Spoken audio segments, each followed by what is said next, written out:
क्या आप कभी सोच सकते हैं कि एक छोटे से गांव में कुछ ऐसा घटित हो जो न सिर्फ डरावना हो बल्कि रहस्यमय भी हो? और जब आपको यह पता चले कि हत्यारा आपके आसपास ही हो लेकिन आप उसे पहचान नहीं पा रहे हो, तो क्या होगा?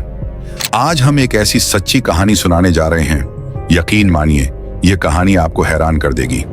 1922 का समय था।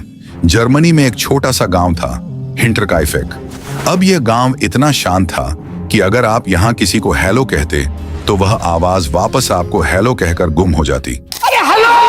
अरे कोई मेरी आवाज सुन रहा है? हेलो! कुछ ऐसा ही था यह गांव, जितना शांत उतना रहस्यमय। और इस गांव में था एक फार्म हाउस जहां रहते थे अंड्रियास ग्रूबर और उनका परिवार, उनकी पत्नी, बेटा, बहू और 2 नाती। अब यह परिवार भी बिल्कुल सामान्य था और ये लोग अपनी दिनचर्या में बहुत ही व्यस्त रहते थे। पता नहीं क्यों, शायद किसी को भी सोशल मीडिया का पासवर्ड नहीं पता था। लेकिन एक दिन सब कुछ बदल गया। अचानक एंड्रियास और उनका परिवार गायब हो गए। कोई न जाने कहां गए थे और सबसे अजीब बात यह थी कि घर में बिल्कुल भी कोई हलचल नहीं थी। फोन लाइनें कट चुकी थीं, बिजली नहीं थी और सबसे डरावनी बात, कुत्ते ने भी खाना खाने का नाम नहीं लिया।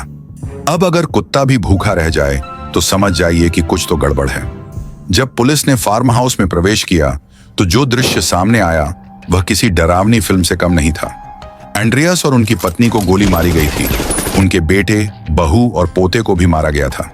अब यही नहीं, सबसे चौंकाने वाली बात यह थी कि हत्यारे ने इन सबको मारने के बाद भी फार्म हाउस में कुछ दिन आराम से बिताए थे। हाँ, आपने सही सुना, कोई हत्यारा नहीं भागा था, बल्कि उसने आराम से खाना खाया, सोया और यहीं से निकलने का मन भी नहीं किया। अब सवाल उठता है, क्या यह कोई घोस्ट था या फिर एक ऐसा शख्स था जो फार्म हाउस के वाईफाई पासवर्ड का पूरा मजा ले रहा था? क्या हत्यारा था कोई ऐसा जो मर्डर करने के बाद स्टेकरशिप का आनंद ले रहा था? पुलिस ने फार्म हाउस में कुछ अजीब चीजें पाई। सबसे पहला सबूत, घर के अंदर कोई हलचल नहीं थी, जैसे सब कुछ बिल्कुल नॉर्मल हो। और हाँ, हत्यारे ने इन सबको मारने के बाद भी घर के बाकी हिस्सों में रेस्ट करने का समय निकाला था। अब आप सोचिए, क्या हत्यारा फार्म हाउस को अपना वर्किंग स्पेस बना चुका था? क्या उसने घर के अंदर एक ऐसी पार्टी की थी जहां न तो कोई गेस्ट आया और न कोई बिल आया? अब यहां पर सबसे डरावनी चीज यह थी कि पुलिस किसी निष्कर्ष तक नहीं पहुंच पाई। क्या यह हत्यारा खुद ही कोई महाखुफिया एजेंट था जो मर्डर करने के बाद अपने आप को सुपर हीरो मानने लगा था? या फिर वह किसी फार्म हाउस के फैन के रूप में अंदर घुस आया था और हत्याकांड को अपने निजी हॉलिडे की तरह जीने लगा था? जांच के बाद कई अटकलें लगाई गईं।